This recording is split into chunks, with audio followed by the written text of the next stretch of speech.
La déclaration if-else va vous permettre d'exécuter une instruction ou un bloc d'instructions en fonction de la réussite d'un test. Donc sa syntaxe est relativement simple. Alors pour expliquer la syntaxe, j'ai préféré le faire dans Aptana parce que ça va nous permettre de voir la coloration syntaxique et de voir vraiment la façon dont on l'écrit. Donc on écrit if, on ouvre une parenthèse, là c'est un if condition, on ouvre un bloc d'instructions et là on va mettre le code à exécuter en cas de réussite, code de réussite. Au passage, j'en profite pour vous parler des commentaires en JavaScript. Donc comme vous pouvez le voir ici, les commentaires se déclarent sur une ligne en mettant 2 slash d'affilée. Et donc tout le reste de la ligne va être du commentaire. Alors là par exemple, j'aurais pu mettre une instruction alerte OK et mettre le commentaire derrière.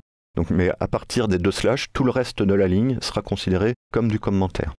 Il existe aussi une autre façon d'insérer des commentaires. C'est avec un slash et une étoile.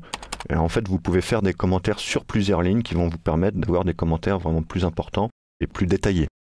Alors, j'insiste fortement sur l'importance des commentaires quand on commence à écrire du code, que ce soit en JavaScript ou dans n'importe quel langage. Il est toujours important de bien commenter son code, ce à quoi servent les variables, ce à quoi servent les fonctions, quel est le contexte d'utilisation.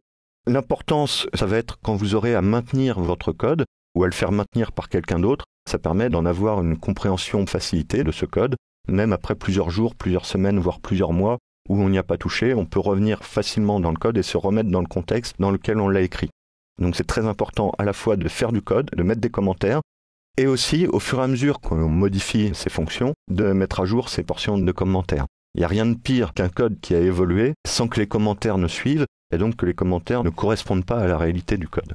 Enfin bref, donc tout ça pour évoquer les commentaires. Donc là, if, condition, si la condition est réussie, on exécute ce bloc de code.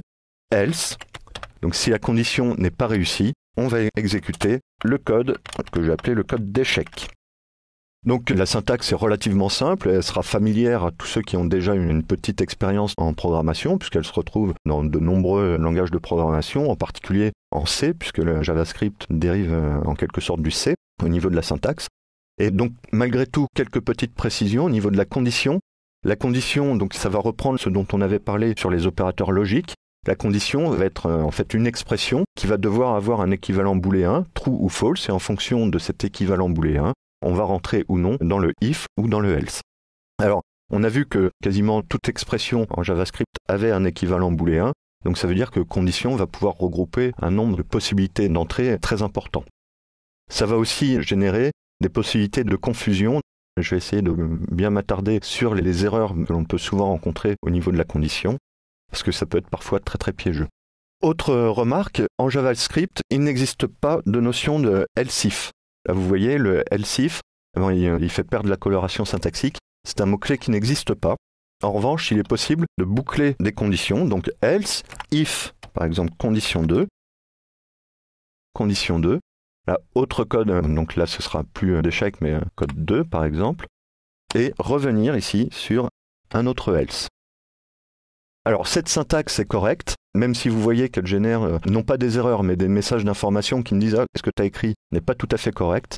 Cette notation est correcte parce que ce soit le if ou le else, ils vont exécuter un bloc d'instruction ou une instruction, et dans ce cadre-là, le else en fait va concerner toute cette partie-là. C'est-à-dire que ça va être cette instruction-là, ou plus exactement celle-ci, ce if-là et ce bloc, c'est là où la notion de bloc prend malgré tout une certaine importance en JavaScript. Cette notion de bloc va constituer pour le else une seule et unique instruction. Donc la syntaxe est correcte, mais pour être tout à fait rigoureux, en fait ce qu'il faudrait, c'est mettre le second if dans le else.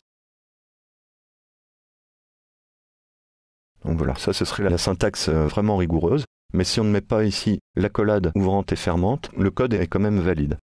Ce qui m'amène donc à une autre remarque, il est tout à fait possible d'écrire if condition, else, code 2.